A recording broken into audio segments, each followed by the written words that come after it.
Oración al Señor. Vamos a inclinar nuestros rostros, vamos a orar a Dios. Padre amado, te damos gracias porque nos da la oportunidad hoy, en tu santo día, de poder meditar en tu santa palabra. Gracias porque sabemos de que tú has prometido que donde están 2 o 3 congregados, ahí estás tú y nosotros estamos congregados en familias y congregados también a través de la tecnología. Señor, te pedimos que sea tu espíritu el que nos guíe, que seas tú el que estés con cada uno de nosotros, que todo lo que vamos a hacer, que todo lo que vayamos a hacer y todo lo que vamos a estudiar pueda ser para nuestro crecimiento espiritual, para que tú puedas ayudarnos a que nuestra vida espiritual no sea la misma y que hoy en tu santo día podamos tener una relación profunda y completa contigo. En el nombre de Jesús. Amén. Amén. Muy buenos días, hermanos. Buenos días.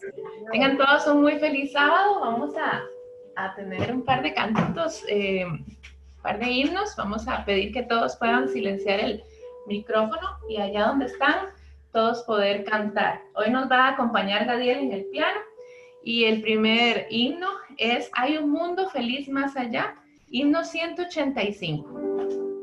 500. Himno número 500, aunque en esta vida fálteme riquezas, sé que allá en la gloria tengo mi mansión. Aunque en esta vida fáltenme riquezas, sé que allá en la gloria tengo mi mansión. Alma tan perdida entre las pobrezas de mi Jesucristo, tuvo compasión. Más allá del sol, más allá del sol, yo tengo lugar, hogar, bello hogar, más allá del sol. Más allá del sol, más allá del sol, yo tengo lugar, hogar, bello hogar, más allá del sol. Así por el mundo yo voy caminando, pruebas me rodean y hay tentación, pero Jesucristo que me está probando llevará me salvo hasta su mansión. Más allá del sol, más allá del sol, yo tengo lugar, hogar, bello hogar, más allá del sol. Más allá del sol, más allá del sol, yo tengo lugar, hogar, bello hogar, más allá del sol. Cristo a cada raza del linaje humano puede impartirle plena salvación y una bella casa hecha por su mano fue a prepararle a la salvación. Más allá del sol, más allá del sol, yo tengo lugar, hogar, bello hogar, más allá del sol.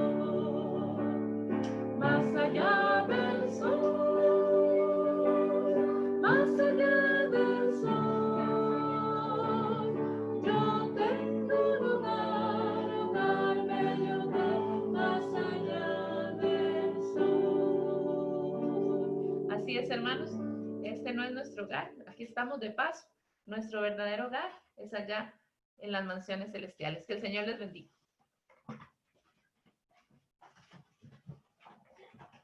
Que Dios les bendiga mucho, mis queridos hermanos. Que el Señor esté con cada Casi uno. no se escucha. El Señor esté, yo no sé si ustedes me escuchan, ¿sí me están escuchando? Sí, sí, lo escuchamos. Sí se escucha, es un poquito bajo, nada más. No sé si hay que subir algún volumen. Yo voy a subir aquí el volumen mío. Que el Señor les bendiga mucho, mis queridos hermanos. Sí, ahí está bien. Que Dios esté con cada uno de ustedes en este día. Amén.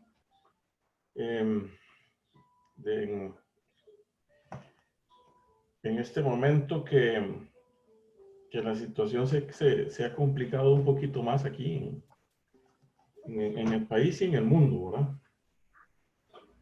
Pero nosotros sabemos que así es, la situación se va a ir complicando un poquito más.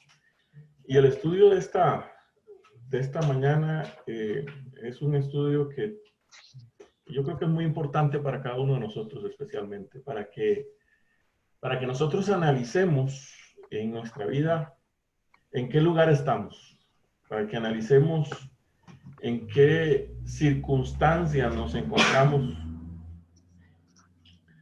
para que analicemos cuál es la situación en que nos encontramos como pueblo. Vamos a estudiar el capítulo 20 de Mateo y vamos a estudiar los versículos 1 al 16. Mateo capítulo 20, versículo 1 al 16. Mateo 20, capítulo 20 de Mateo, versículo 1 al 16. Y la palabra de Dios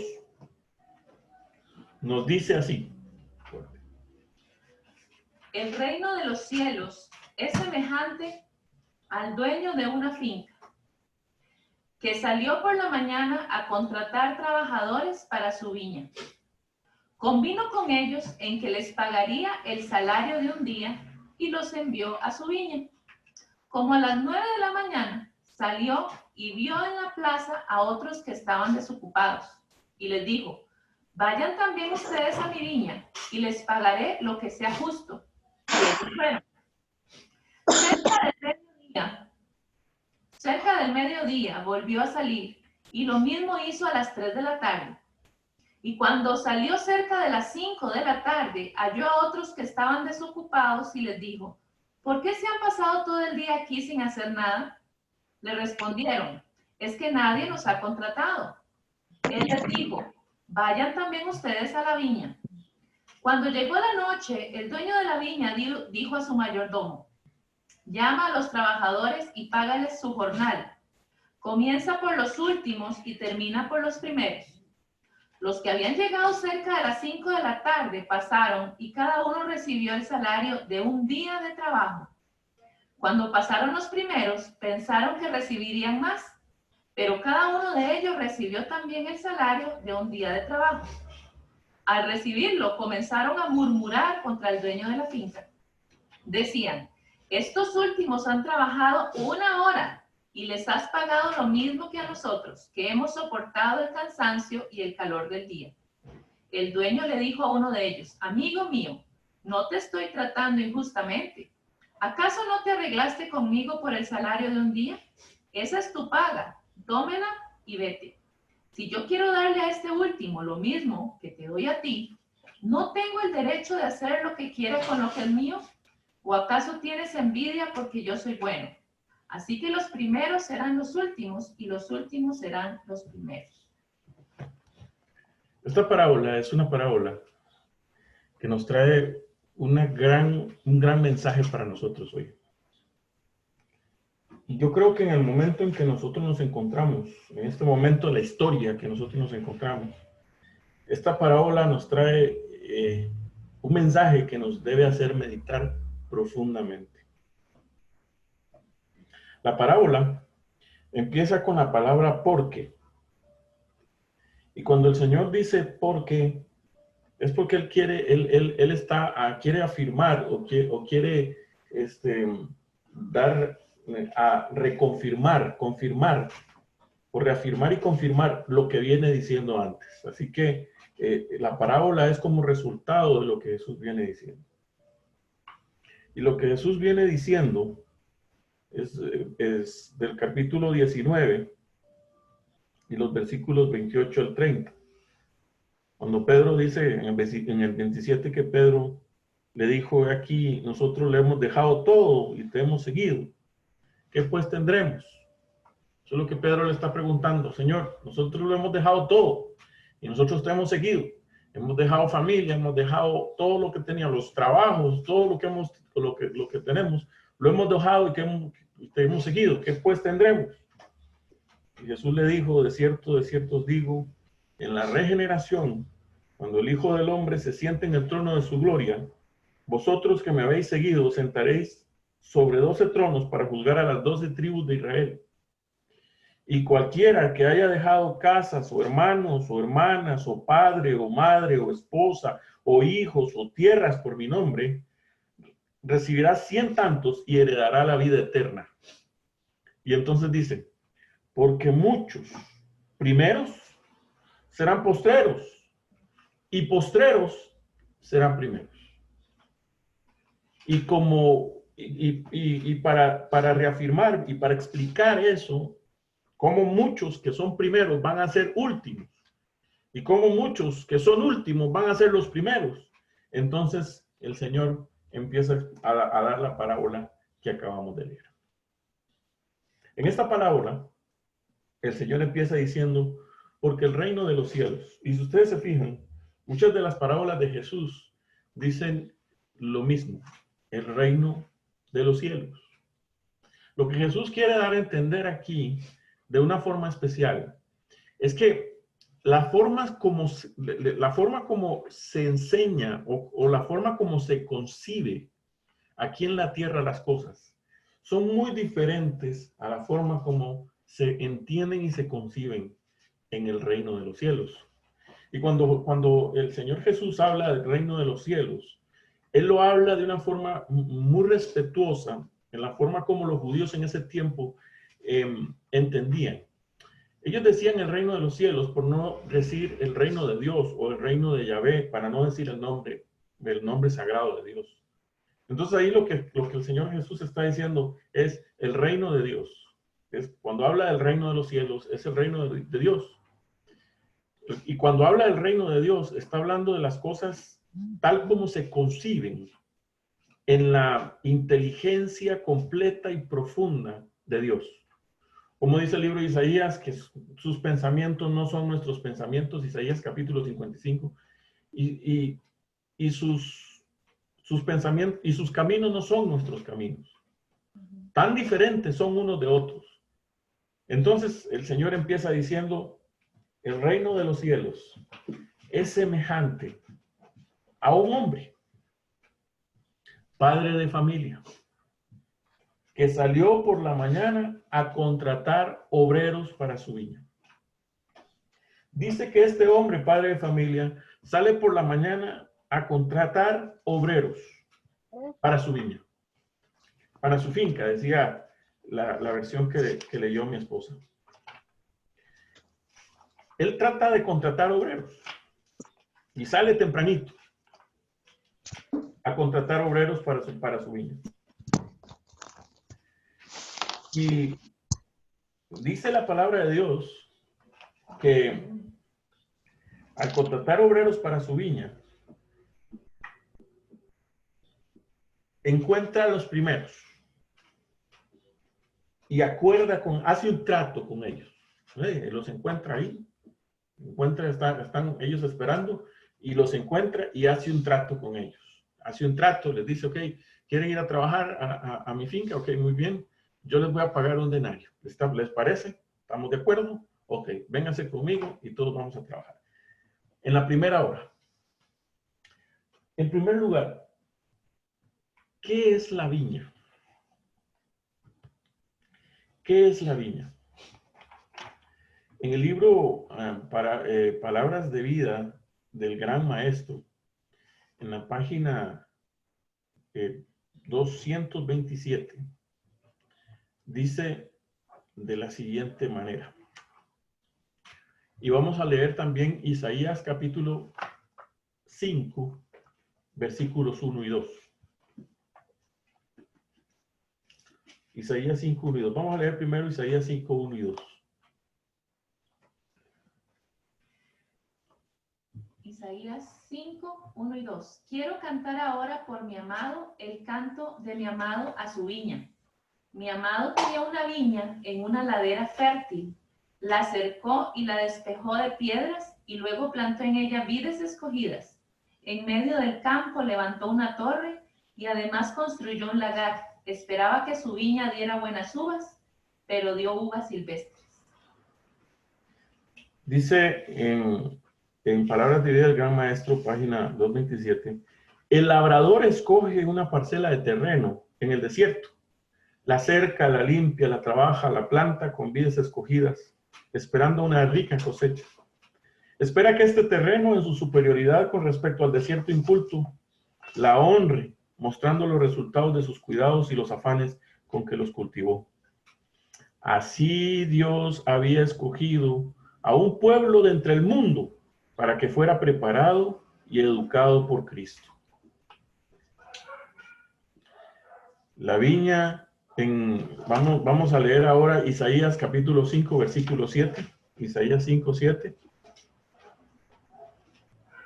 Dice, en realidad, la viña del Señor de los ejércitos es la casa de Israel, y los hombres de Judá son la planta en que él se complace. Esperaba él justicia, y solo hay injusticia, equidad, y solo hay iniquidad. Okay. La viña, para efectos de la parábola, es el lugar donde Dios quiere que el pueblo trabaje. Ese es el lugar donde Dios quiere que el pueblo trabaje. Y en la palabra de Dios encontramos que en primer aspecto la viña simboliza el pueblo de Israel. Era el pueblo de Dios. Era el pueblo donde Dios quería que su pueblo trabajara. Ahora, ¿quiénes son estos primeros obreros que son enviados a trabajar a la viña? Versículo 3, y saliendo cerca de la hora tercera, vio a otros en la plaza que estaban ociosos, y les dijo, id también vosotros a mi viña, y os daré lo que es justo, y ellos fueron. Los primeros están en el versículo 2, perdón. Y habiendo acordado con los obreros en un denario, los envió a su viña. ¿En qué momento? Versículo 1. Salió por la mañana a contratar obreros. ¿Ok? A la primera hora. Nosotros, ustedes deben saber que en el tiempo del Señor, el día se dividía de diferentes formas. El día laboral, la parte clara del día, se dividiría en la primera hora, que serían las 6 de la mañana cuando sale el sol, ¿verdad? Después la hora tercera, que serían las 9 de la mañana, más o menos. Después la hora sexta, que eran como a las 12 mediodía, más o menos. Después la hora novena, que eran más o menos las 3 de la tarde. Y luego la última hora, que era la hora undécima, que eran las 6 de la tarde. Ese era el tiempo. Las 6 de la tarde era la hora doceava. La hora doceava era la última hora. Entonces, el día laboral estaba de 6 a 6. De 6 de la mañana a 6 de la tarde, de cuando sale el sol a la puesta del sol. Era toda la parte clara. Era la parte que se aprovechaba para trabajar. Entonces el Señor sale, este padre de familia sale a contratar obreros y a la primera hora encuentra a los primeros obreros. A la primera hora de la mañana, antes de las 6 de la mañana, encuentra a los primeros. Y a esos les dice, ok, muy bien, ¿quieren ir a trabajar a mi viña? Ok, vamos a trabajar a mi viña. Pero yo les voy a pagar a ustedes. Con esos obreros hace un trato, hace un pacto. Ahora, ¿quién es estos primeros obreros en los cuales Dios hizo un pacto? Si nosotros vemos en la palabra de Dios, nos vamos a dar cuenta que la mañana está muy ligado al pueblo de Israel. Por lo tanto, estos primeros obreros con los cuales Dios hace un pacto es el pueblo de Israel, es Israel. Israel fue llamado por Dios, por así decirlo, a predicar el mensaje en la mañana de este mundo. Era la mañana. Era la primera hora del día para trabajar.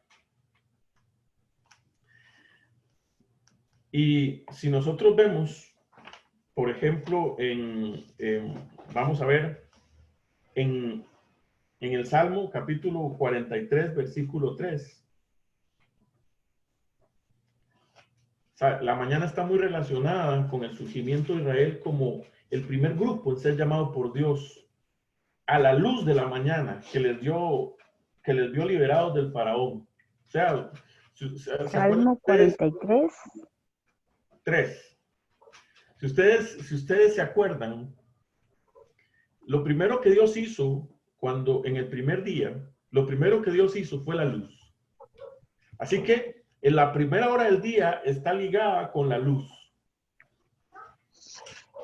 Y en el Salmo 43, 3, vamos a pedirle a Anthony que lo lea. Salmo 43, 3. Salmo 43, 3.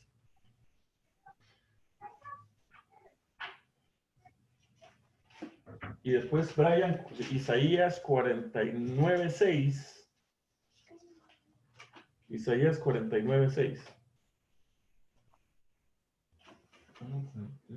43, 3. Envía tu luz y tu verdad. Estas me guiarán, me conducirán a tu monte santo y a tus tabernáculos. Noten ustedes que la luz y la verdad, envía tu luz y tu verdad. La luz y la verdad están íntimamente ligadas con lo que Dios envió al pueblo de Israel. Isaías 49, 6. Dice, poco es para mí que tú seas mi siervo para levantar las tribus de Jacob y para que restaures el remanente de Israel. También te di por luz de las naciones, para que seas mi salvación hasta lo postrero de la tierra. ¿Ok? Así que Dios dio a Israel como la luz de las naciones. Así como en la primera hora del día sale el sol, ilumina el mundo, así Dios dio a Israel a las naciones como luz para alumbrar en medio de las tinieblas. Si ustedes se acuerdan, el primer día de la semana, cuando Dios hizo el mundo, la tierra estaba desordenada y vacía y estaba oscura. Y lo primero que Dios dio fue la luz. Esa luz fue la que iluminó. Ahora, espiritualmente hablando, Dios envía a su pueblo Israel, viniendo de una oscuridad, porque habían estado esclavos. Dios los saca de Egipto y los saca por la mañana. Si ustedes leen el relato del libro de Éxodo, cuando Dios saca a Israel de Egipto, ustedes se van a dar cuenta que fue en las primeras horas de la mañana que Dios los sacó de Egipto. Fue la mañana del mundo. Israel, su pueblo, Dios lo saca con su poder. Y en la mañana del mundo Dios saca a Israel. Pero qué triste, porque Israel, llamado por Dios para ser luz de las naciones, llamado de las tinieblas a su luz admirable, para ser un pueblo santo, un pueblo apartado, a través del tiempo, Israel se fue apartando de Dios.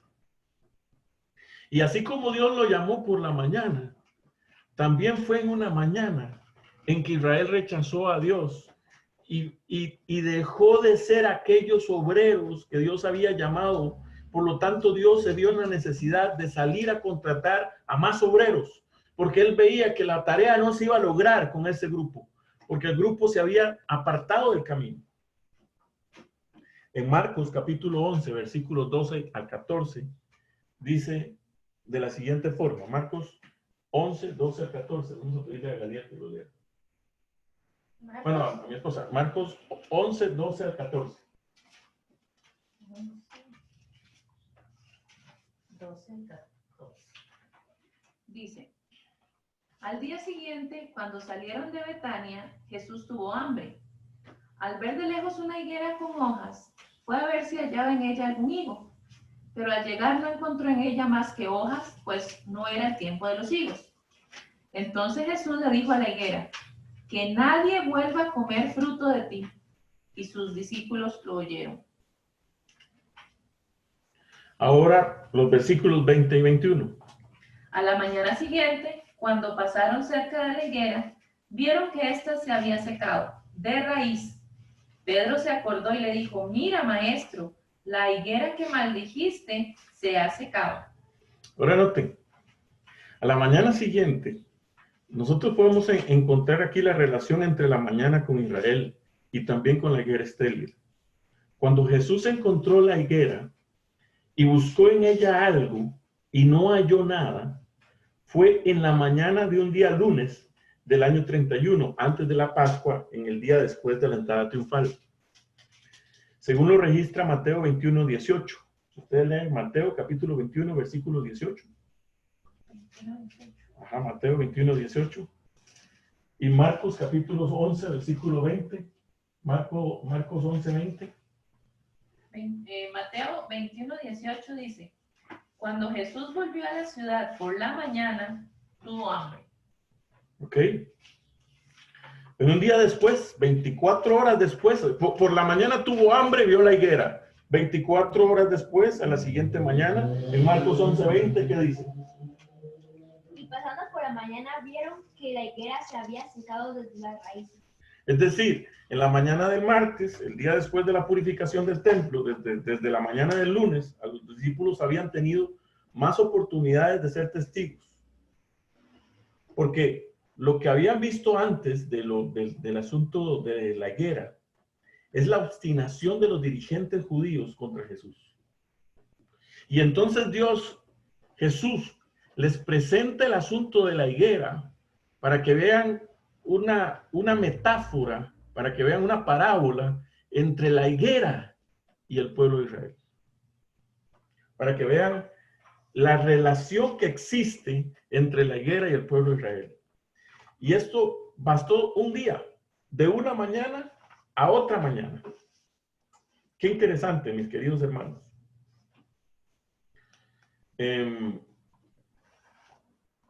Dice la sierva del Señor. Voy a leerles ahora una cita de la sierva del Señor que se encuentra, ya les digo, en el libro de El deseado de toda la gente, página 537. Dice la siguiente forma.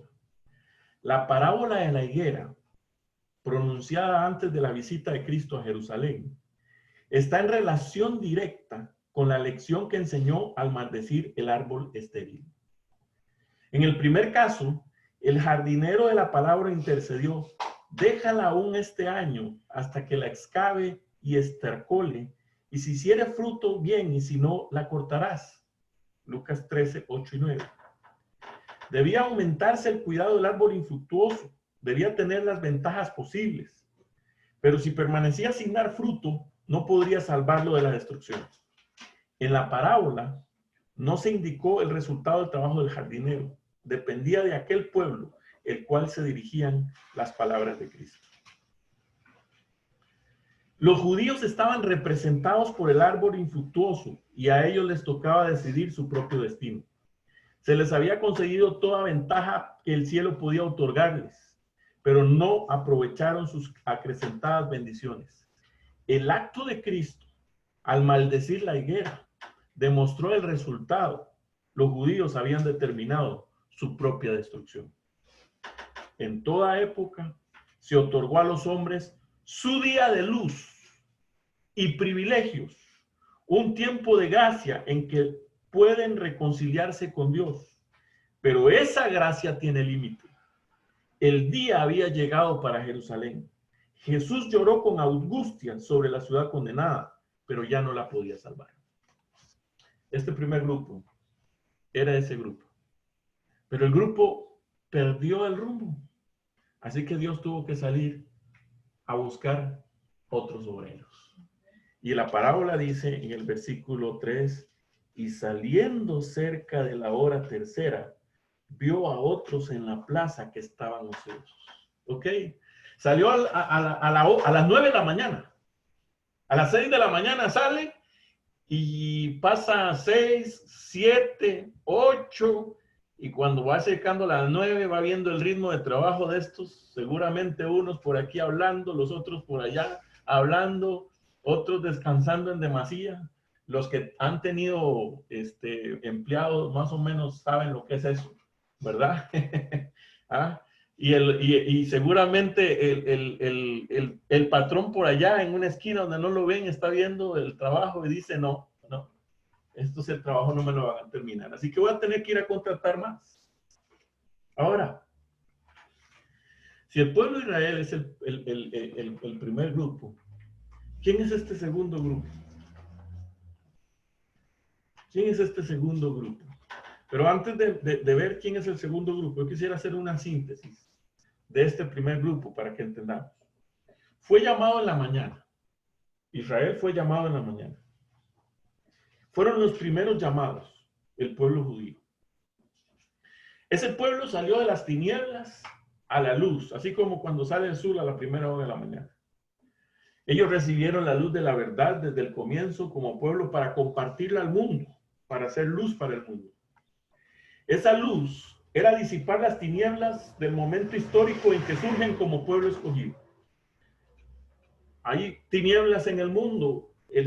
Dios llama a esos primeros obreros para disipar las tinieblas que hay en el mundo como pueblo escogido. Esa luz es la verdad de Dios. Su palabra, su ley, es Jesucristo. En el caso del pueblo de Israel, a través de todos los símbolos del sistema judío, del santuario, de los sacrificios, todo eso. Este pueblo fracasó, apostató de la verdad, Israel. Y Dios tuvo que buscar otros obreros, ¿verdad? ¿Estamos de acuerdo?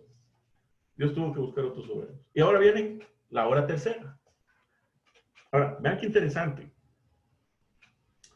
El número 3, la hora tercera, está muy unido a lo que Cristo ha hecho en nuestras vidas. O sea, el simbolismo del número 3 es muy grande en la palabra de Dios. Vamos a ver algunos ejemplos. Vamos a leer Génesis 1:11. Génesis capítulo 1 y el versículo 11.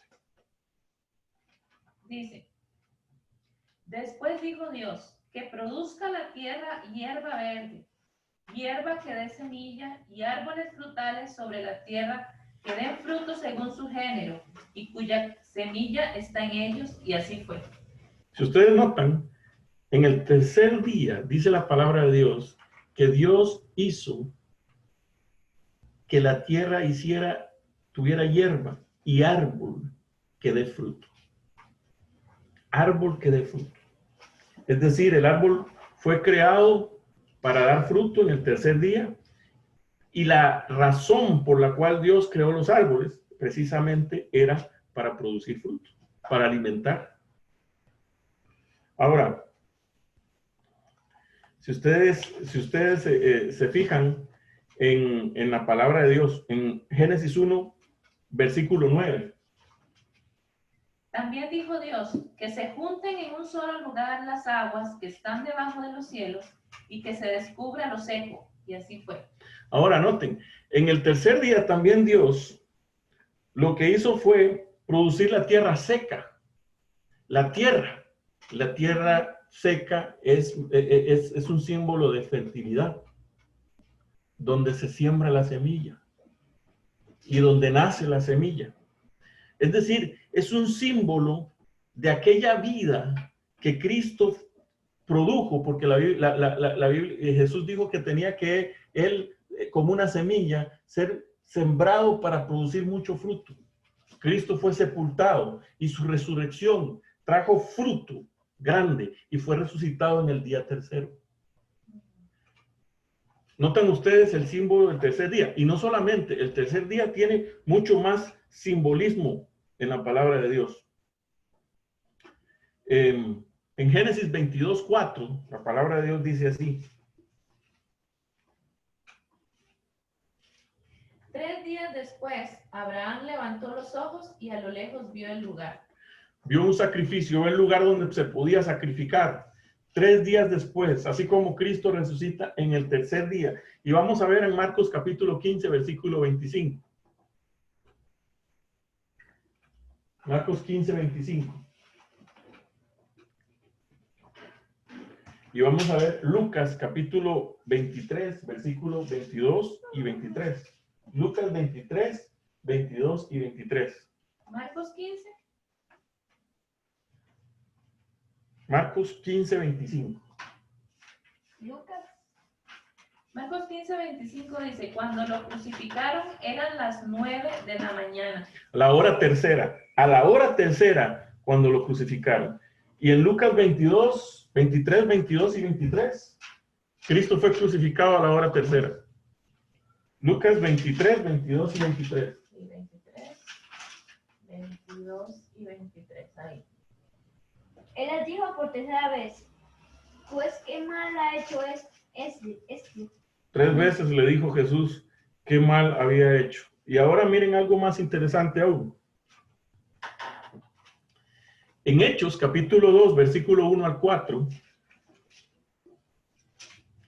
cuando la iglesia cristiana recibió el poder de Dios, la lluvia temprana, para dar el evangelio, ¿a qué hora era? Lucas, Hechos 2, 1 al 4. Hechos 2, 1 al 4. ¿Hechos 2? 1 al 4. Cuando llegó el día de Pentecostés, todos ellos estaban juntos en el mismo lugar. De repente un estruendo como de un fuerte viento vino del cielo y sopló y llenó toda la casa donde se encontraban. Entonces aparecieron unas lenguas como de fuego que se repartieron y fueron a posarse sobre cada uno de ellos. Todos ellos fueron llenos del Espíritu Santo y comenzaron a hablar en otras lenguas según el Espíritu los llevaba a expresarse. Ajá. ¿Y qué hora era? Versículo 15. 15. Contra lo que ustedes suponen, estos hombres no están borrachos, pues apenas son las 9 de la mañana. Eso es la hora tercera del día.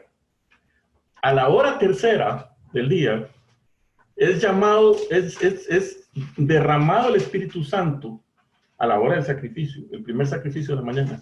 Es derramado el Espíritu Santo para que el pueblo de Dios predicara. Y no solamente, el número 3 está completamente, profundamente simbolizado. Si no vamos a leerlo, pero si ustedes leen Hechos 10, capítulo 10, versículo 11, ustedes se van a dar cuenta que cuando Pedro va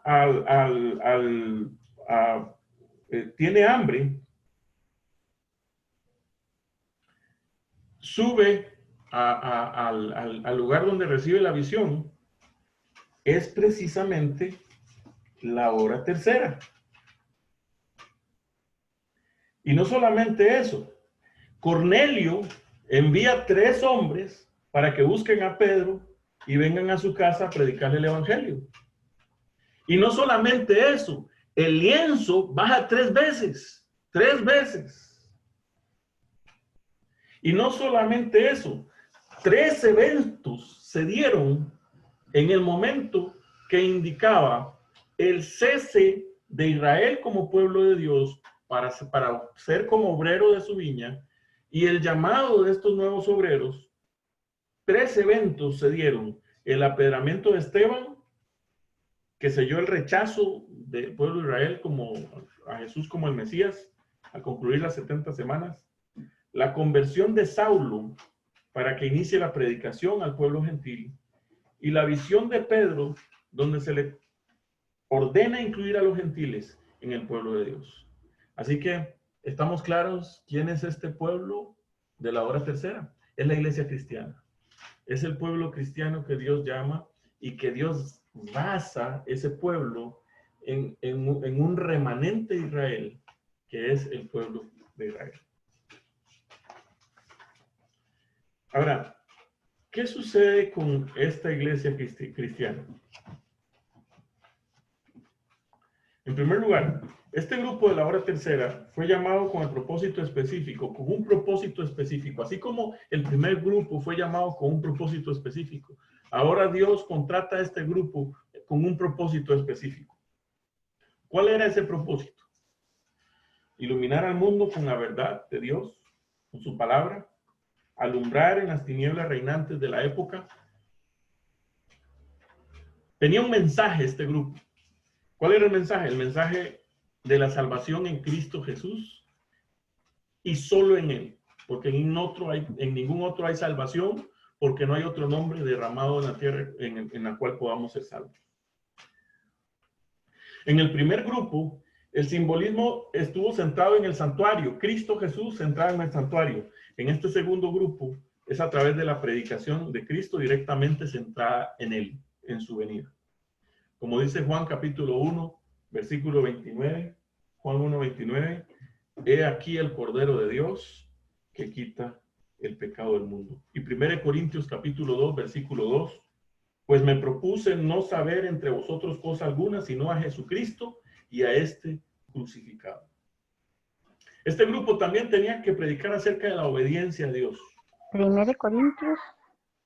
1 Corintios 2, 2. Gracias. Este grupo tenía que predicar la obediencia a Dios. En el primer grupo, Dios les había dicho en Éxodo capítulo 19, versículos 5 y 6, ahora pues, si diereis oído a mi voz y guardareis mi pacto, vosotros seréis especial tesoro sobre todos los pueblos, porque mía es toda la tierra. En el segundo grupo, en las palabras del mismo Pablo, el apóstol a los gentiles, dice que Dios los llama a ellos a predicar a Cristo y a este crucificado. 1 Corintios capítulo 2, versículo 2. También este grupo tenía que pasar de la luz, de las tinieblas a la luz, de la mentira a la verdad, de cortar relaciones con las costumbres paganas y prácticas paganas, a ir a la obediencia de la ley y la palabra de Dios. En el primer grupo, al salir de Egipto, al dejar atrás las costumbres paganas que ellos habían aprendido allá en todos los años en que estuvieron en esclavitud en Egipto, cuando fueron liberados, Dios les presentó una forma nueva de vivir. Jeremías capítulo 10, versículo 2 y 3, dice así, Jeremías 10, 2 y 3. 2 y 3. Uh-huh. Así ha dicho Jehová, no sigan las enseñanzas de las naciones, ni tengan temor de las señales del cielo, aun cuando las naciones las teman. Mantienen costumbres que no sirven para nada, porque en el bosque cortan un árbol y un artífice le da forma como un buril.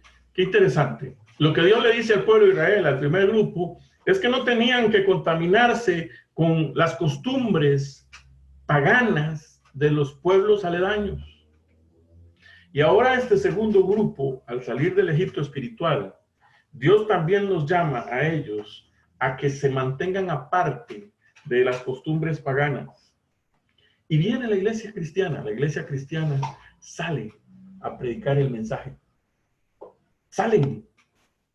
¿Se acuerdan ustedes en el Pentecostés, los primeros que fueron llamados ahí? 3,000 se hicieron cristianos y siguieron. Este es el segundo grupo. Pero ¿qué pasó con este grupo finalmente? La iglesia cristiana, ¿qué pasó con ellos? Fue pasando el tiempo y al igual que en el primer grupo, empezaron a meter dentro de ellos costumbres paganas. Finalmente se unieron a los paganos. Y la iglesia cristiana, la iglesia que Dios había llamado para dar el mensaje al mundo, finalmente, en su mayoría, con muy pocas excepciones, apostató. Entonces Dios se vio en obligación a salir. Dice la palabra de Dios en el versículo 5 de Mateo 20, que salió otra vez cerca de la hora sexta a contratar otra vez Ahora, ¿quién es este grupo de la hora sexta? El grupo de la hora sexta es el mediodía. Es a la hora al mediodía fue que ya él salió a contratar. Porque vio que ya ni el primero ni el segundo grupo iban a terminar la tarea del día. Y entonces al mediodía él sale a contratar. En el mediodía es en el momento cuando la luz está brillando más, el sol está brillando más. Y si ustedes se dan cuenta, y es muy interesante, si ustedes lo leen, aquí yo tengo todas las citas, son muchísimas citas, pero les voy a leer nada más un par de ellas. Le voy a leer un par de ellas que están en, ya les digo, en el libro de Conflicto de los Siglos. En el Conflicto de los Siglos, la página 80 y 81. Esa es la cita que les voy a leer. Nótese aquí esta declaración. La relación entre la hora sexta del mediodía y la inmensa profusa luz derramada sobre la iglesia en esos tiempos. Dice, la luz de la verdad penetraba en muchas mentes oscurecidas, disipando las nubes de la tristeza hasta que el sol de justicia brillaba en el corazón impartiendo salud en sus rayos. Muchos no se dejaban engañar por los acertos de Roma, comprendían la nulidad de la mediación del hombre o ángeles en favor del pecador. Cuando la aurora de la verdadera alumbraba su entendimiento, exclamaron con alborozo, Cristo es mi sacerdote, su sangre es mi sacrificio, su altar es mi confesionario. Confiaban plenamente en los méritos de Jesús y repetían las palabras, sin fe es imposible agradar a Dios, porque no hay otro nombre debajo del cielo dado a los hombres en el cual podamos ser salvos. La seguridad del amor del Salvador era cosa que muchas de estas pobres almas agitadas por los vientos de las tempestades no podían concebir. Tan grande era el alivio que les traía, tan inmensa la profusión de luz que sobre ellos derramaba, que se creían arrebatados en el cielo. Y este grupo de la hora sexta es el grupo de la Reforma Protestante. Ese fue el grupo que Dios llamó, la Reforma Protestante, para predicar ese mensaje. Primero Dios llama a Israel, luego a la iglesia cristiana y ahora la Reforma Protestante, la hora sexta. Pero noten ustedes, ya el día se está acabando. Ya el fin está llegando. Y entonces llama a la hora sexta el Señor a este grupo. Y ustedes se acuerdan de Wycliffe, se acuerdan de Lutero, se acuerdan de los grandes Calvino, Savonarola y los grandes reformadores. Se acuerdan de los lombardos, se acuerdan de aquellos grandes reformadores que estuvieron en eso. Miren ustedes, estoy leyendo otra vez aquí del Conflicto de los Siglos. En la lengua de Israel, estoy leyendo de página 288, en la lengua de Israel decía, en que se cantaban los salmos en el templo de Jehová, y no resonará el evangelio entre nosotros en la lengua de Inglaterra, está hablando de Wycliffe. ¿Será posible que la iglesia tenga menos luz a mediodía? ¿En qué momento estaba, dice Wycliffe? Mediodía. En el mediodía, la hora sexta. ¿Será que tenga menos luz a mediodía que al alba? Los cristianos deben leer el Nuevo Testamento en su lengua materna. Los doctores y maestros de la iglesia estaban en desacuerdo. Solamente por la Biblia podían los hombres llegar a la verdad. Uno sostiene a este doctor, otro aquel, y cada escritor contradice a los demás. ¿De qué manera puede uno saber quién dice la verdad y quién enseña el error? ¿Cómo en verdad ello es posible? Solamente por medio de la palabra de Dios. Así que este grupo que Dios llama es la obra de la iglesia de la Reforma. Y qué tremendo, mis queridos hermanos. Cuánta historia y cuánto testimonio hay para nosotros acerca de este tremendo grupo. Pero ahora yo pregunto, ¿qué pasó con la iglesia de la Reforma?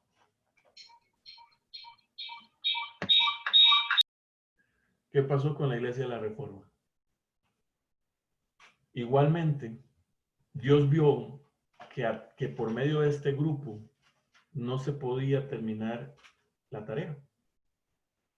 Porque resulta que así como la iglesia cristiana, a través del tiempo y a través de los siglos, hicieron convenios con el paganismo, así como Israel, como los primeros llamados, a través del tiempo, penetraron las costumbres paganas dentro del pueblo.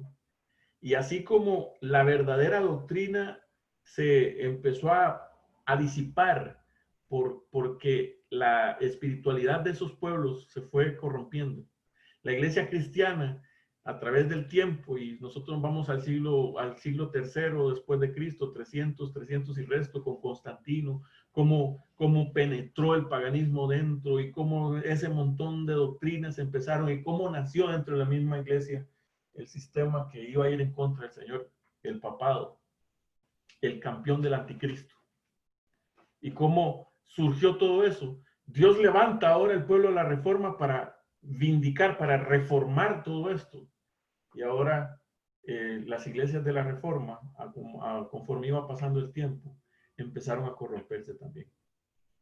Todas estas iglesias reformadas que habían nacido para reformar de todo lo que el papado había hecho durante tantos años, tantos siglos, por más de 1260 años.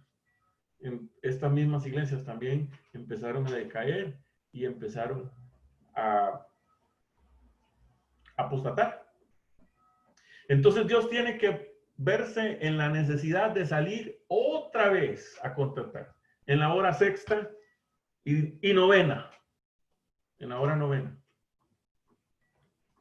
Ahora, ¿quién es este grupo de la hora novena? ¿Y por qué es necesario un cuarto grupo? La hora novena es más o menos, ¿qué hora? ¿Novena dónde?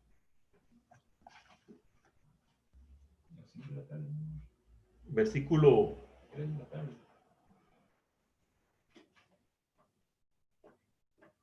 Versículo 5. Sí. Versículo 5. Cerca del mediodía volvió a salir y lo mismo hizo a las 3 de la tarde. La hora novena a las 3 de la tarde. Ahora qué interesante, ¿saben? A esa hora también había un sacrificio, a la hora novena. Y este grupo de la hora novena es llamado. Ahora, ¿por qué se hizo necesario el surgimiento de un cuarto grupo? Porque la iglesia conformada por el tercer grupo, los obreros de la viña, los reformadores, los valtenses, hasta Miller, cayó en tiempo de apostasía de la fe. Y así como habían caído los demás grupos. Ahora, ¿cuál era el origen de esta apostasía, de este tercer grupo? ¿Cuál fue el origen? ¿Cómo empezó a apartarse del evangelio? Conformándose a las prácticas del paganismo para facilitar a los paganos la aceptación del cristianismo. El apóstol Pablo dice en el libro de 2 Tesalonicenses, capítulo 2, versículo 7, que ya estaba obrando en su tiempo el misterio de la iniquidad. Mientras aún vivían los apóstoles, la iglesia permaneció relativamente pura. Pero hacia fines del siglo II, la mayoría de las iglesias asumieron una nueva forma. La sencillez primitiva desapareció y entró insensiblemente un sistema pagano. Y nosotros podemos ver que a través de toda la historia, la historia se va repitiendo cíclicamente.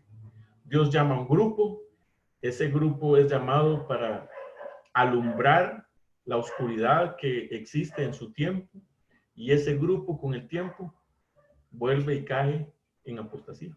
Y Dios se ve en la necesidad de buscar otro grupo, y así sucesivamente.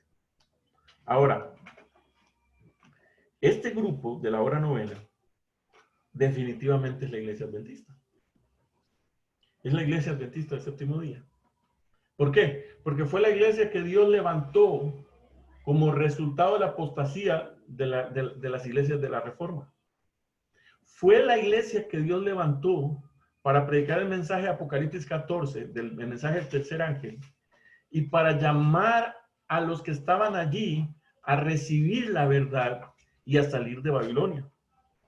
Fue la iglesia que Dios levantó para darle al mundo la advertencia de no recibir la marca de la bestia y no beber el vino de la fornicación que se había, que estas iglesias estaban bebiendo en este momento. Eran las iglesias reformadas, y que estaban bebiendo de la iglesia que había caído hace muchos años atrás, durante 1260 años, mucho antes, después del siglo segundo y tercero después de Cristo, y que no bebieran de ese vino. Fue la iglesia que Dios levantó para levantar la verdad. Fue la iglesia adventista del séptimo día. Y nosotros entendemos en el conflicto de los siglos, en la página 506 y 507 dice: los que recibieron la luz relativa al santuario. Noten ustedes que cada vez es como esa luz que Dios va dando. Los que recibieron la luz relativa al santuario y a la inmutabilidad de la ley de Dios se llenaron de alegría y admiración al ver la belleza de la armonía del conjunto de la verdad que fue revelado a esas inteligencias.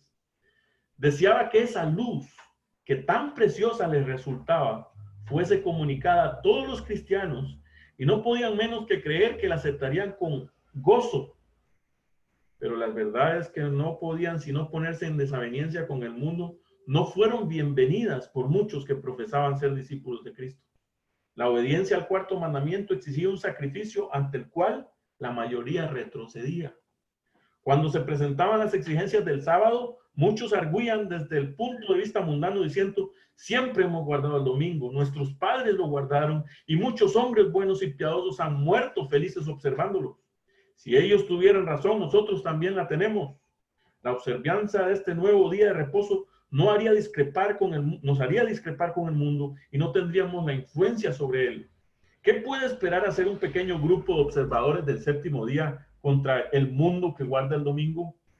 Con argumentos semejantes procurarían los judíos justificar la manera en que rechazaron a Cristo.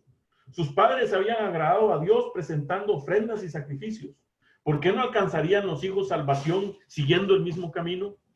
Así también en días de Lutero, los papistas decían que los cristianos verdaderos habían muerto en la fe católica y que por consiguiente esa religión bastaba para salvarse.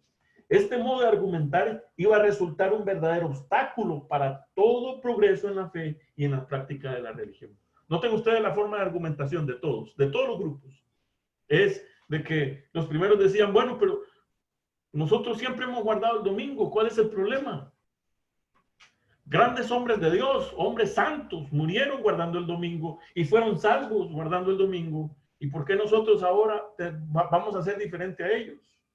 Lo mismo los judíos argumentaban diciendo: bueno, nuestros hijos crecieron haciendo sacrificios, yendo al templo, guardando la Torá y guardando todas las fiestas y todo esto. Ellos fueron salvos así. ¿Por qué nosotros no vamos a poder seguir así y ser salvos como los grandes hombres, como lo fueron Moisés, como lo fue Elías, como lo fueron los grandes hombres? Igualmente, en los días de Lutero, cuando Lutero les hablaba, los papistas les decían que grandes hombres de Dios habían muerto en la fe católica y fueron salvos. Por tanto, ellos también podían vivir en esa fe y ser salvos también. En ese momento fue que Dios llamó también al pueblo adventista. Y las iglesias, esos eran los argumentos que les decían. Lutero murió guardando el domingo. Calvino murió guardando el domingo. Wycliffe murió guardando el domingo. ¿Por qué nosotros no vamos a ser salvos guardando el domingo? ¿Por qué tenemos que guardar el sábado?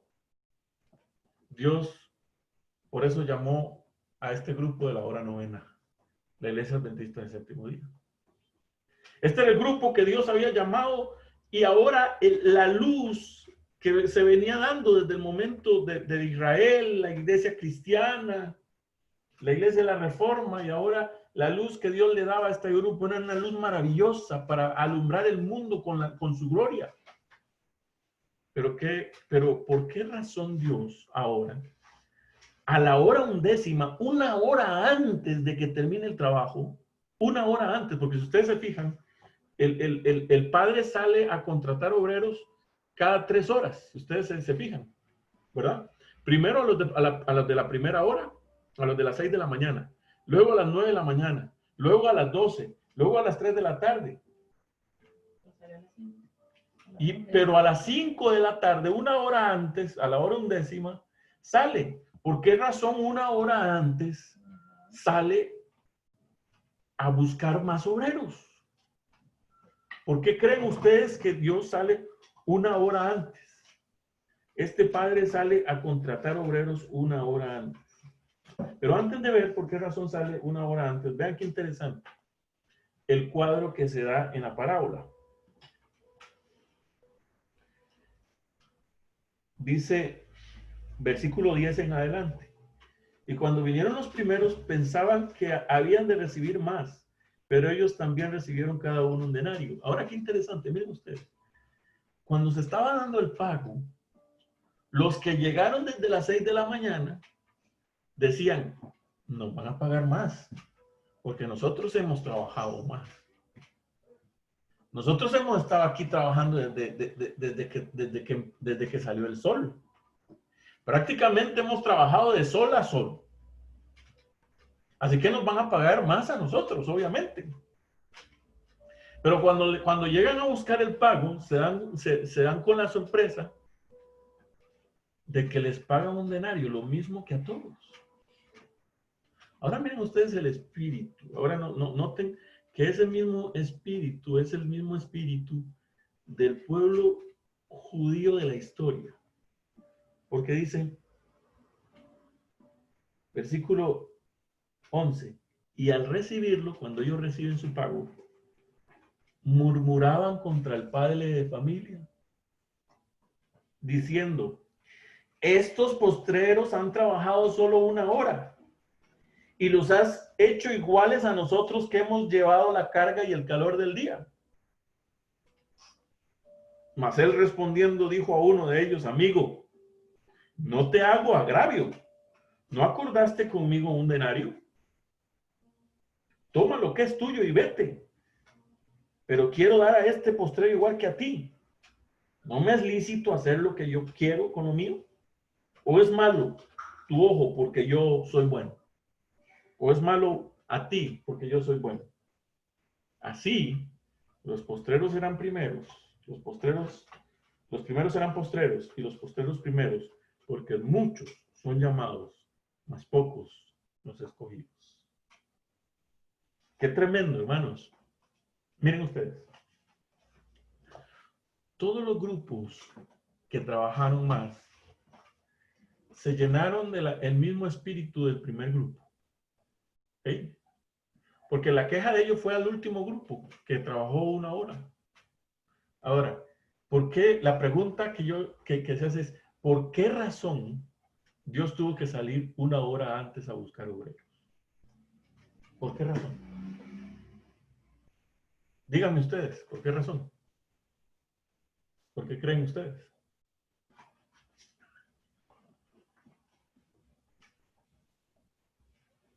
Porque era mucho la mies. Ajá. Porque el tiempo se acaba, eso. Se está acabando el tiempo. No hay obreros. Porque era mucha la mies y los obreros son pocos, pero él había contratado obreros desde la primera hora. Pero estos últimos, al igual que los primeros y los segundos y los terceros, vuelven a fallarle al Señor nuevamente y dejan de hacer su obra y empiezan a perder el tiempo y empiezan a entretenerse, al igual que mencionaste al inicio, como pasa usualmente en las empresas, ¿no? El jefe tuvo que ir a buscar otra vez, casi finalizando el tiempo, porque definitivamente este último quinto grupo también estaba fallando, igual que habían fallado los primeros grupos. Dios se ve en la necesidad de buscar otros obreros, porque sí, la mies es mucha. Y porque los grupos a los cuales él había llamado no iban a terminar la obra. Ahora, ¿eso qué nos dice a nosotros? Mis queridos hermanos, la iglesia adventista no va a terminar la obra. Y cuando digo iglesia adventista, estoy hablando de nosotros. No estoy hablando de una institución, estoy hablando del pueblo adventista. Nosotros. Y ese grupo somos nosotros. Y Dios se ve en la necesidad de buscar otro grupo. Ese grupo no somos nosotros. Podemos ser parte de ese último grupo, como remanente. Pero ya no vamos a ser los primeros. Ya no vamos a ser los primeros llamados. Ahora nosotros vamos a ser los postreros. Y ojalá seamos de los postreros. Porque va a haber un grupo que va a ir a la cabeza, va a ir adelante. Ahora, noten algo importante aquí. Cuando Dios va llamando cada grupo, lo va llamando por un intervalo de 3 horas. Este grupo, Dios, faltando 1 hora, o sea, el otro grupo había trabajado solamente, ¿cuánto? Fue llamado a las 3 de la tarde, a las 5. Las 5, las 9. 2 horas. Prácticamente tenía 2 horas de trabajo. Y Dios sale a llamar a este otro grupo.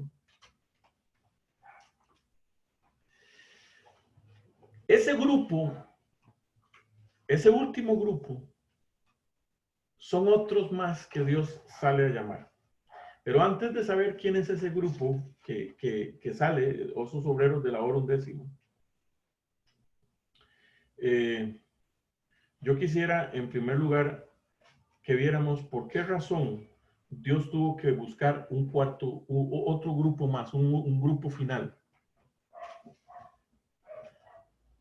Número 1, porque al igual que los demás grupos, este grupo descuidó el no seguir la luz. Y la luz es la verdad.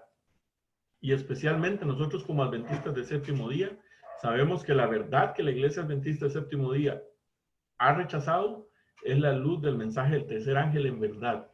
Es el mensaje de la justificación por la fe. Y aquí voy a leer unas citas del Espíritu de Poesía. Se me ha mostrado que el espíritu del mundo está rápidamente cundiendo como levadura dentro de la iglesia. Estáis siguiendo al mismo camino del antiguo Israel. Se ve el mismo decaimiento de vuestra vocación sagrada que no se vio entre el pueblo escogido de Dios. Tenéis compañerismo con las obras infructuosas de las tinieblas. Nuestra concordia con los incrédulos ha provocado el desprecio de Dios. No conocéis lo que es para vuestra paz y velozmente os estáis siendo vedado. Vuestro descuido en no seguir la luz os colocará en una posición más desfavorable que la de los judíos, sobre los cuales Cristo pronunció unai. Testimonios para la Iglesia, tomo 5, páginas 71 y 72. Así que, el primer paso, descuido en no seguir la luz. El segundo paso, el no mantener la peculiaridad como pueblo distintivo de Dios. No mantener la peculiaridad como pueblo distintivo de Dios. Y leo Primeros Escritos, página 227. La iglesia no es ahora el apartado y peculiar pueblo de Dios que era cuando los fuegos de la persecución estaban encendidos contra ella. Cuán empañado está el oro, cuán transmutado el oro fino. Vi que si la iglesia hubiese conservado siempre su carácter peculiar y santo, todavía permanecería en ella el poder del Espíritu Santo que recibieron los discípulos. Sanarían los enfermos, los demonios serían reprobados y echados, y la iglesia sería potente y un terror para sus enemigos. A menos que la iglesia contaminada por la apostasía se arrepienta y se convierta, comerá el fruto de sus propias obras hasta que se aborrezca a sí misma. Si resiste el mal y busca el bien, si busca a Dios con toda humildad y responde su vocación celestial en Jesucristo, si permanece sobre la plataforma de la verdad eterna y si por fe realiza los planes que han sido trazados a su respecto, ella será sanada.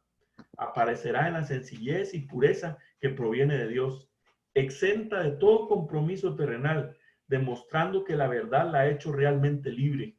Entonces sus miembros serán verdaderamente elegidos de Dios para ser sus representantes. Joyas de los Testimonios, tomo 3, página 254. Así que El primer paso fue el descuido en no seguir la luz. Y el segundo paso es el no mantener la peculiaridad como pueblo distintivo de Dios. O sea, se unieron con el mundo, las costumbres del mundo entraron. El tercer paso, el olvido de la voluntad de Dios. El pecado del antiguo Israel fue el olvido de la voluntad revelada de Dios y el seguir su propio camino conforme a los dictados de sus propios corazones. El Israel moderno sigue con entusiasmo sus pisadas y el desagrado del Señor seguramente descansa sobre él. Testimonios para la Iglesia, tomo 5, página 88. Así que el olvido de la voluntad de Dios, sigue su propia voluntad, es un pueblo que sigue sus propios caminos, no busca la voluntad de Dios, no consulta con Dios. Las decisiones que toma son decisiones propias, no tienen que ver con la voluntad de Dios, ni le interesa la voluntad de Dios. Piensa que están haciendo la voluntad de Dios porque antes de tomar decisiones oran, pero no toman realmente en cuenta a Dios en las decisiones que están tomando. El cuarto paso, la intemperancia. La iglesia se ha corrompido por causa de sus miembros que degradan sus cuerpos y contaminan sus almas. Testimonios para la Iglesia, tomo 5, página 74. El quinto paso, liviandad, vanidad, placeres propios, egoísmo e impureza. Los lazos de Satanás son echados para que nosotros caigamos, tan seguramente como lo fueron echados para los hijos de Israel poco antes de su entrada a la tierra de Canaán. Estamos repitiendo la historia de aquel pueblo, la liviandad, la vanidad, el amor propio, el ocio y el placer, el egoísmo y la impureza aumentan sobre nosotros. Testimonio para la Iglesia, tomo 5, página 150. Sexto paso, menosprecio y rechazo a las oportunidades presentes. El pecado de los judíos fue el menosprecio y rechazo a las oportunidades presentes. Al contemplar Jesús la condición en que están sus seguidores hoy, lo que ve es una vil ingratitud, un formalismo hueco, una insinceridad hipócrita, un orgullo farisaico y la apostasía. Testimonios para la Iglesia, tomo 5, página 69. Así que lo que Jesús ve cuando ve a su pueblo hoy es la ingratitud, el formalismo hueco, una insinceridad hipócrita, el orgullo farisaico y la apostasía. El séptimo paso, la introducción de inconversos o multitud mixta dentro de la iglesia. Entran inconversos dentro de la iglesia y toman el control de la iglesia. Entonces, como la multitud mixta, que fue la que llevó a la apostasía al pueblo de Israel, entonces ellos también dentro de la iglesia empiezan a ejercer presión para que la iglesia entre en apostasía. Mientras el Señor trae a la iglesia a aquellos que están verdaderamente convertidos, Satanás al mismo tiempo trae a su fraternidad a personas que no están convertidas. Testimonios para los ministros, página 46. O sea, trae personas no convertidas dentro de la iglesia y esas son las que empiezan a meter la cizaña para que el pueblo se aparte de Dios. Octavo paso. La multitud mixta le ha vendido la idea a la iglesia de volver a Egipto. Y la mayoría ha cedido a la invitación. La iglesia ha dejado de seguir a Cristo, su guía, y con paso firme sigue su retiro hacia Egipto. Sin embargo, son pocos los que se alarman y se asombran por su falta de espiritualidad. Testimonios para la Iglesia, tomo 5, página 201. El noveno paso, la ceguera de los dirigentes que los incapacita para saber cómo tratar la luz proveniente del cielo. Testimonios para los ministros, página 402. Pero cuando la luz ha venido a los que estaban en el centro de la obra, ellos no han sabido cómo tratarla. ¿Y cuál es el problema aquí? El problema es que el pueblo está habituado a seguir a sus dirigentes. Y ahora lo importante no es quién lo dice, sino no es qué se dice, sino quién lo dice. Entonces los hombres le dan importancia a quién lo dice y no qué se está diciendo. Eso es lo más importante. Décimo paso, el despilfarro y mal uso para beneficio personal de los bienes de Dios por parte de una administración no sabiamente espiritual. Dice la sierva del Señor, pero el corazón de la obra, el gran centro, ha sido debilitado por una mala administración por parte de hombres que no se han mantenido a la par de su director. Satanás ha distraído su dinero y sus capacidades por canales erróneos. Todo el cuerpo está enfermo y están desorientados. Testimonios para los ministros, página 397. 11º paso, sentimientos egoístas y principios falsos en el centro mismo de la obra. No encuentro descanso de espíritu. Una escena tras otra me es presentada en símbolos y no hallo descanso hasta que comienzo a escribir el asunto.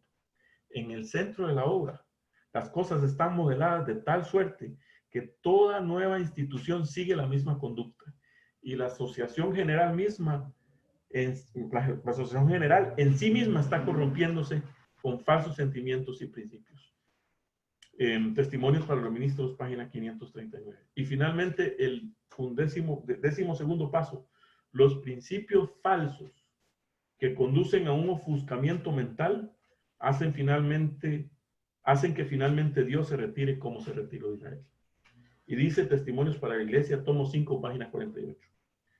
Al descarriarse de Dios, el descarriarse de Dios produce dureza de corazón y ofuscamiento mental, reduciendo cada vez más la percepción de la verdadera condición en que se está, hasta que la gracia de Dios finalmente se retira, como lo fue de la nación judía. Qué tremendo. Por esta razón, Dios se vio en la necesidad de ir a buscar un grupo más. ¿Sí? Porque la mies es mucha, pero los obreros son pocos. Pero el Señor no había contratado pocos obreros. Fue porque los obreros que contrató no terminaron de hacer la obra que Dios les había encomendado hacer. Entonces Dios se vio en la necesidad de buscar más obreros para su viña. Ahora, ¿quiénes son este grupo de la hora 11ª? Y es aquí donde nosotros debemos de entrar a analizar quién es este grupo. Yo quiero hacer algo muy importante aquí. Este último grupo no es otra iglesia, porque Dios ahorita solo tiene una iglesia en la tierra, y es la iglesia adventista del séptimo día. No es otra iglesia, porque si fuera otra iglesia, no podría ser. La única iglesia que Dios tiene en este tiempo, en esta tierra, es la iglesia adventista del séptimo día. Y Dios ahora llama a unos obreros para reforzar la obra, porque ustedes notan que estos obreros están en su hora de trabajo, esas 3 horas de trabajo, y faltando una hora, Dios inyecta un grupo para reforzar la obra que Él ve que estos obreros no van a poder terminar. Entonces, Dios llama a este grupo. Ahora, noten algo interesante. Hechos de los Apóstoles, página 91. Dice, Dios enviará a su viña a muchos que no han sido dedicados al ministerio por la imposición de manos. Cientos, sí, miles que han oído el mensaje de la salvación. Están todavía ociosos en la plaza. Noten que está hablando de la parábola que estamos diciendo. Están todavía ociosos en la plaza, cuando podrían estar empleados en algún ramo del servicio activo. A los tales Cristo les dice, ¿por qué estáis ociosos todo el día? Y añade, id vosotros a mi viña. ¿Por qué muchos más no responden al llamado? ¿Es porque se consideran excusados por el hecho de no predicar desde el púlpito? Ojalá entiendan que hay una obra que deben hacer fuera del púlpito por miles de consagrados miembros laicos. Así que Dios va a llamar a muchos que no están en el ministerio a hacer la obra. Ahora, noten lo que continúa diciendo. Dice,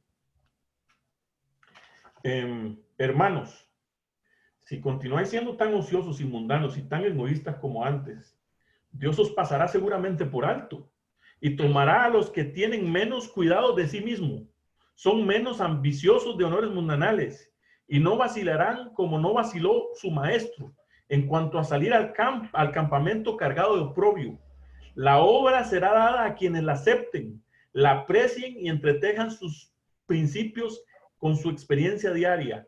Dios elegirá hombres humildes que traten de glorificar su nombre y de hacer progresar su causa, más bien que honrarse y favorecerse a sí mismo.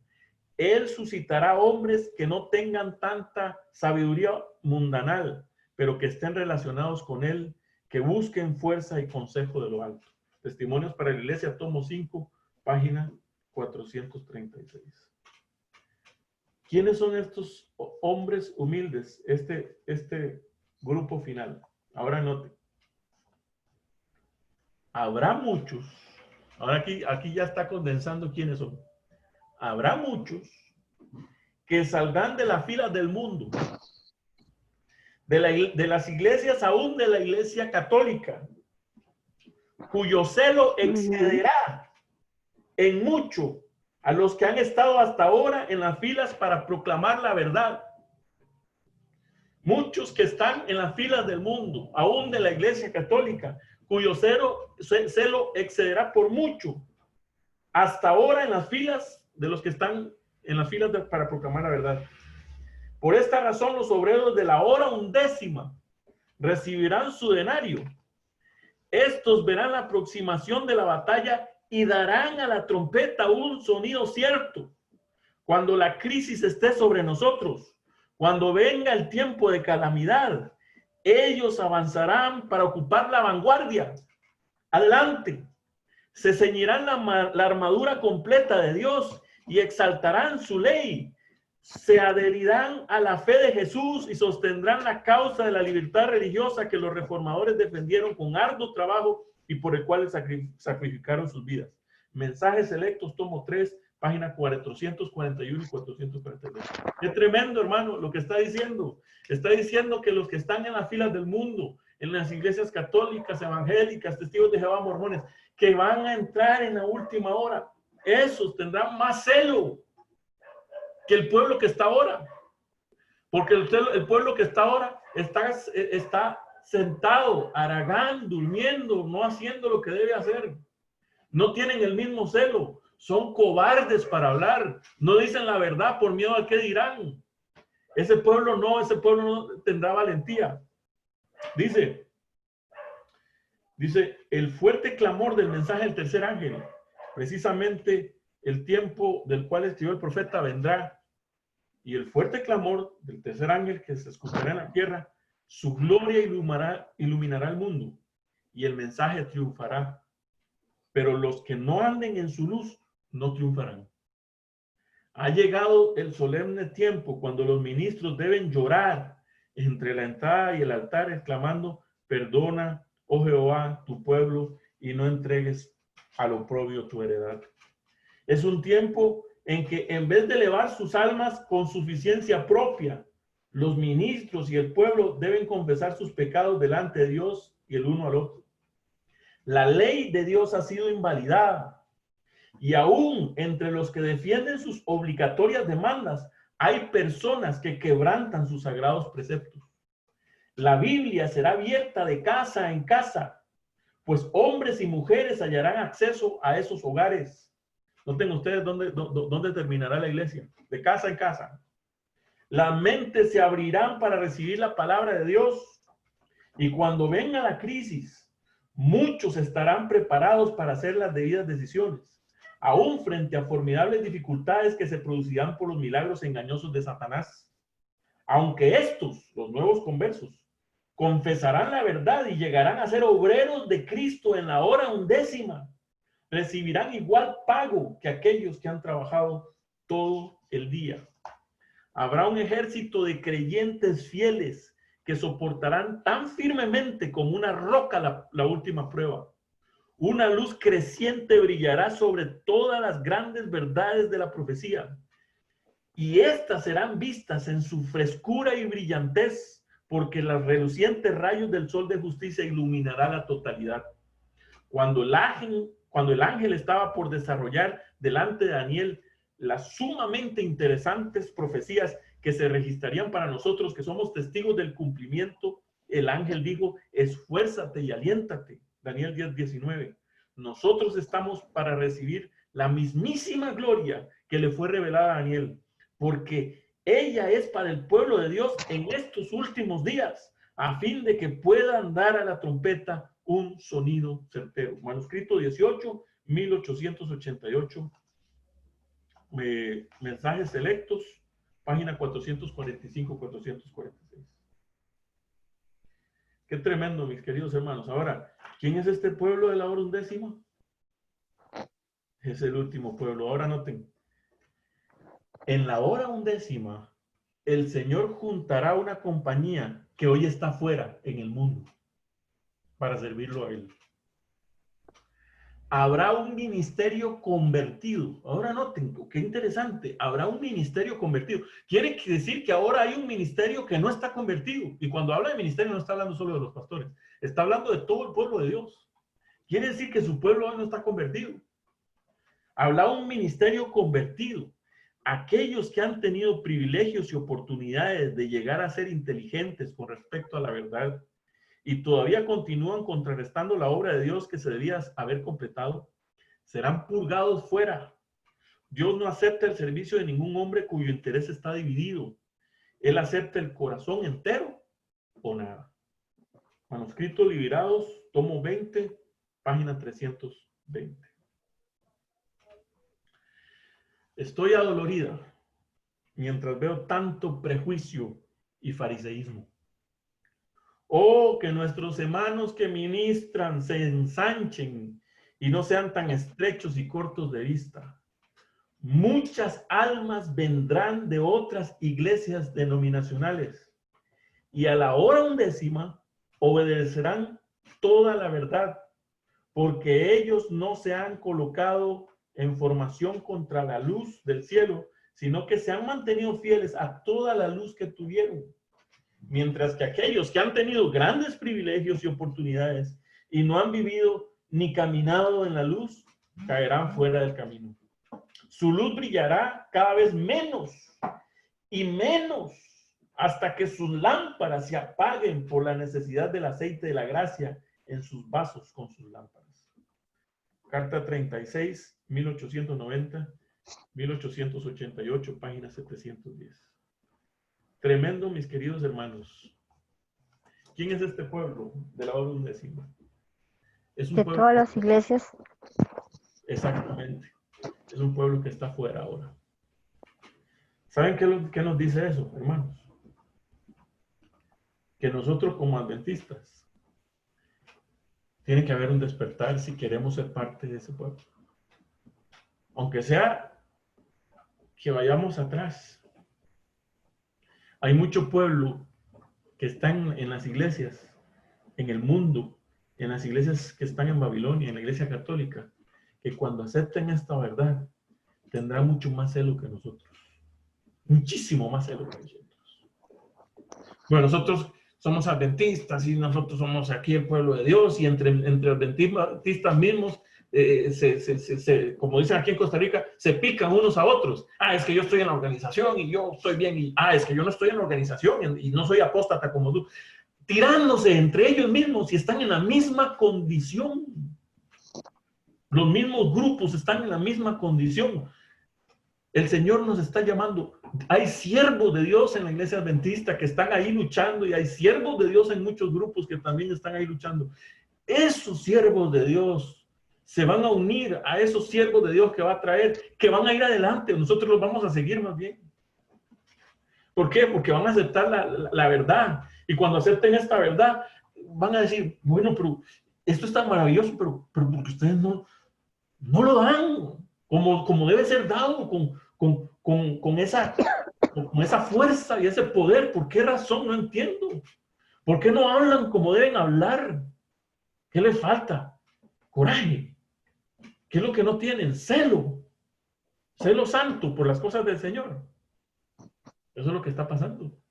Así que nosotros no podemos estar mirando allá a los hermanos de la organización y diciendo que nosotros estamos mejores, porque no estamos mejores. No estamos mejores. Estamos igual, estamos en la misma lucha. Es más, nosotros, si supuestamente tenemos más conocimiento que ellos, somos deudores a ellos, debemos ir a ellos y predicarles también esa verdad que Dios nos está dando. Y también predicar esta verdad a tantas personas, mis queridos hermanos. Esta parábola nos pone en el lugar donde nosotros realmente estamos. Esta parábola nos pone en el lugar donde realmente nosotros estamos. No los que están desde la mañana, ni los que están desde las 9 de la mañana, ni los que están desde el mediodía, ni los que están desde las 3 de la tarde, ni los que están... No, todos recibían el mismo pago. ¿Sabe cuál es ese pago? Es un denario. El denario era la moneda que se le pagaba a una persona por un día de trabajo. Pero el denario para nosotros es lo que eso signifique para nosotros. ¿Qué es? Es la salvación.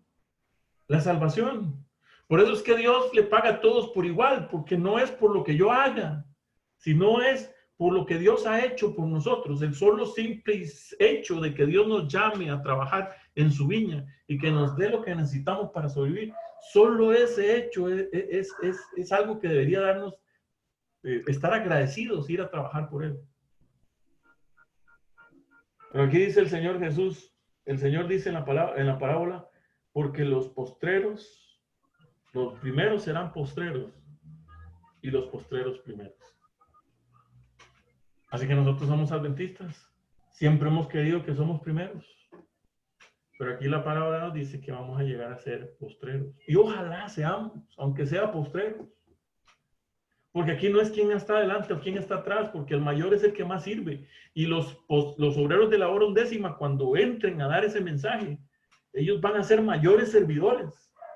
No van a estar pensando como muchos de nosotros y como los de los otros grupos, el pueblo de Israel, la iglesia cristiana, la iglesia de la Reforma, se contaminaron en su mente que querían tener puestos más altos. No se trata de eso.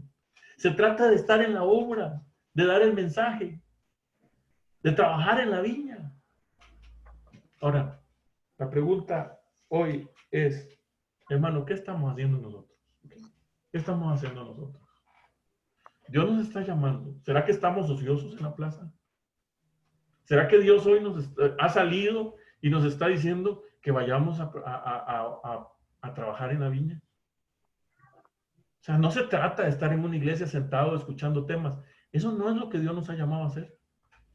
No se trata de ir todos los sábados y reunirnos. Eso no es solamente lo que Dios nos ha llamado a hacer. Dios nos ha llamado a nosotros a hacer luz para el mundo, a dar un testimonio, a predicar un mensaje. Eso es lo que Dios nos ha llamado a nosotros. Y eso cae primeramente en mí. El Señor me llama a eso. Eso es lo que Dios quiere que hagamos. Eso es lo que Dios está llamando a que nosotros hagamos. Pregunta es, ¿qué estamos haciendo nosotros? ¿Estamos en la viña? ¿Estamos Pues ya vamos a terminar. predicando el mensaje? Ese es el llamado que Dios nos hace. Y yo quisiera quedar con ese llamado. Dice que él salía a la plaza y contrataba a los que estaban ociosos. ¿Sabe cuál es el problema del pueblo hoy en día? Precisamente es el ocio. Hay mucho pueblo ocioso y espiritualmente hablando estamos hablando de eso. El pueblo está ocioso, no hace absolutamente nada. O estaremos discutiendo entre nosotros mismos quién es el mejor o quién está mejor que otro. Porque cuando nosotros nos vemos mejor que alguien es porque nos estamos comparando con la persona. Y el ser humano cuando se compara con otro, obviamente siempre se va a ver mejor que otro. Cuando un grupo se compara con otro es porque se ve mejor que el otro. Cuando una iglesia se compara con otro es porque se ve mejor que la otra. Pero cuando nosotros nos comparamos con quien debemos compararnos, que es con Cristo, cuando mi vida yo la comparo con la vida de Cristo, ahí es donde notamos la gran diferencia de lo que debemos de ser. Entonces, Dios nos está haciendo hoy un llamado. Hay un himno que se llama ¿Qué estás haciendo por Cristo? mientras vida Él te da. ¿Qué estás haciendo por Cristo? Dios está buscando obreros para su viña. La mies es mucha, pero los obreros son pocos. Hay mucha mies. Y los obreros son pocos no porque Dios ha llamado a pocos, porque dice que muchos son los llamados. Pero pocos los escogidos porque muchos aceptan el llamado, pero no son escogidos porque Dios sabe de antemano que ellos no van a ser fieles al llamado. Así que son pocos los que son fieles al llamado. Entonces Dios está llamando ahora. Dios nos está llamando ahora. ¿Qué estás haciendo por Cristo mientras vida Él te da? Himno 367. El himno es el himno número 367. Himno número, no quiero hablar. Himno número 367. Voy a ponerlo aquí.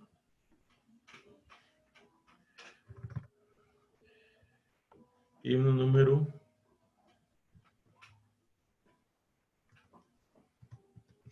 Y mientras estamos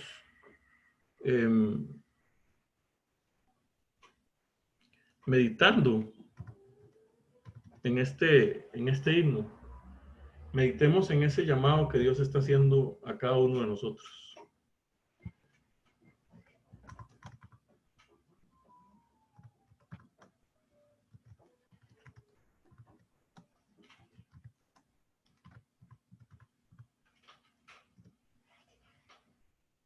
Himno, ¿qué estás haciendo por Cristo?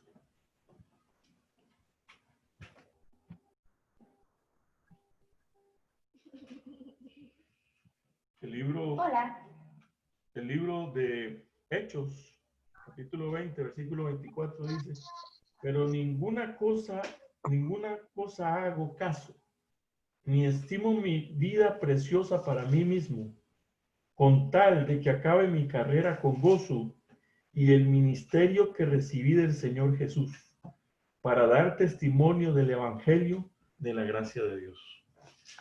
Vamos a orar al Señor. Señor, al estudiar tu santa palabra hoy y al estudiar las palabras del maestro de los maestros, nuestro Señor Jesucristo, cuando estuvo aquí en la tierra, y al estudiar esta parábola que nos habla acerca de que tú, a través de la historia, has contratado obreros a tu viña, y que el llamado ha sido abierto a todo aquel que quiera ir, y que muchos han sido llamados, pero pocos han sido fieles a ese llamado que tú has dado. Y al ver que a través de la historia has llamado al pueblo de Israel, llamaste a la iglesia cristiana, has llamado a la iglesia de la Reforma, has llamado a la iglesia adventista, nuestra iglesia, nosotros como adventistas. Y ninguna de todas hemos sido fieles completamente al llamado que tú has dado. A pesar de que la mies es mucha y los obreros son pocos, porque pocos son los escogidos y pocos son los que han sido fieles a ti. Hoy queremos, Señor, pedirte de que tú nos ayudes a ser ese pueblo fiel, ese remanente que terminará de predicar la obra en esta tierra, que desechará todas las cosas del mundo, que desechará completamente todas aquellas cosas que lo estorban para predicar el mensaje, que se olvidará inclusive de sí mismos y se enfocarán solamente en darte gloria, honra y alabanza. Señor, queremos ser parte de ese pueblo. Ayúdanos a prepararnos para ser parte de ese pueblo final que terminará la obra en esta tierra. Ayúdanos a no ser infieles a tu palabra y a caminar en toda la luz que tú nos has dado. En el nombre de Jesús. Amén. Amén. Que el Señor les bendiga, mis queridos Amén. Bendiciones a todos, que Dios me los bendiga y que pasen una feliz semana, no ahorita, una feliz tarde.